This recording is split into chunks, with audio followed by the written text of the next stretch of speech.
السلام علیکم ناظرین، امید کرتا ہوں آپ سب خیریت سے ہوں گے۔ اللہ پاک آپ کے مال جان اور رزق میں برکتیں عطا فرمائے۔ ناظرین، حضرت حسن بصری رحمۃ اللہ علیہ فرماتے ہیں کہ ایک مرتبہ میں ایک متقی شخص کے جنازے میں شریک ہوا۔ نماز جنازہ ادا کرنے کے بعد سب لوگ گھروں کو واپس لوٹ گئے اور میں جنگل کی طرف چل دیا کہ وہاں کچھ دیر بیٹھ کر اللہ کی قدرت پر غور و فکر کر سکوں۔ میں گھنے جنگل میں ایک مقام پر بیٹھ گیا کہ اچانک میری نظر دو درختوں میں چھپی ایک غار پر پڑی۔ میں نے دل میں خیال کیا کہ یہ یقیناً چوروں اور ڈاکوؤں کی کوئی آماجگاہ ہوگی، لیکن پھر میں نے اس کے قریب جانے کا ارادہ کیا۔ میں نے سنبھلتے ہوئے آگے بڑھنا شروع کر دیا۔ جب میں گھر کے قریب پہنچا تو کیا دیکھتا ہوں کہ اندر ایک نورانی صورت والا شخص عبادت کر رہا ہے۔ میں اندر داخل ہو گیا اور سلام کرنے کے بعد پہلا سوال کیا، اے بندہ خدا، آپ یہاں اس ویران غار میں کیا کر رہے ہیں؟ انہوں نے جواب دیا، جناب، میں نے سنا تھا کہ بصرہ میں ایک بہت سے نیک لوگ موجود ہیں، لہٰذا میں ان سے فیض پانے اور اللہ کے حضور عبادت کرنے ملک شام سے بصرہ آ گیا۔ اب میں یہاں اسے غار میں رہتا ہوں اور اللہ کی عبادت کرتا ہوں۔ میں نے پھر سوال کیا، اے نیک انسان، تمہارے کھانے پینے کا بندوبست کون کرتا ہے؟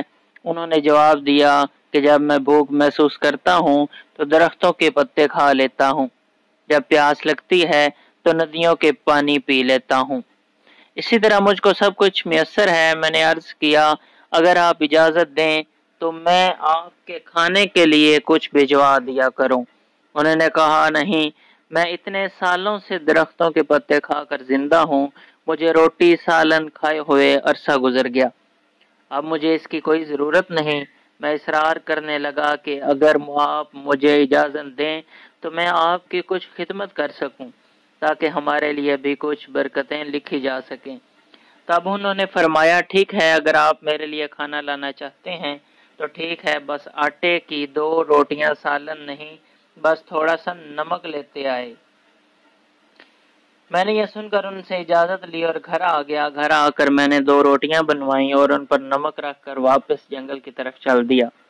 جب میں گھر کے قریب پہنچا تو کیا دیکھتا ہوں کہ غار کے منہ پر ایک بہت بڑا خونخوار شیر بیٹھا ہے۔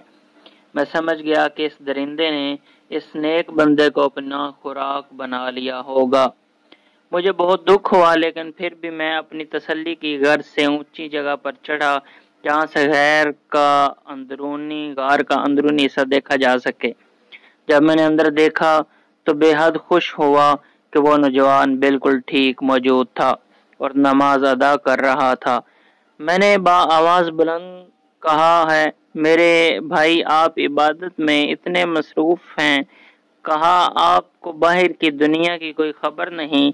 انہوں نے سلام پھیرنے کے بعد مجھ سے سوال کیا، اے اللہ کے بندے، کس بات کے سبب آپ مجھ سے ایسا کہہ رہے ہیں؟ آخر ہوا کیا؟ میں نے جواب دیا، گھر کے باہر ایک بہت بڑا خوار شیر موجود ہے۔ انہوں نے جواب دیا کہ بہتر ہوتا کہ آپ اس ذات سے خوف کھاتے جس نے شیر کو پیدا کیا ہے، نہ کہ شیر سے۔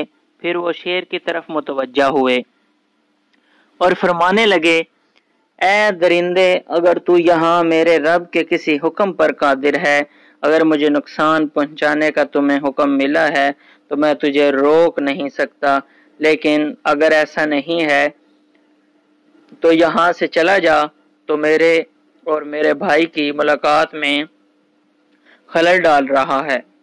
ابھی اس بندے کی بات مکمل نہیں ہوئی تھی کہ وہ شیر وہاں سے ایسا بھاگا جیسے اسے اپنا شکار نظر آ گیا۔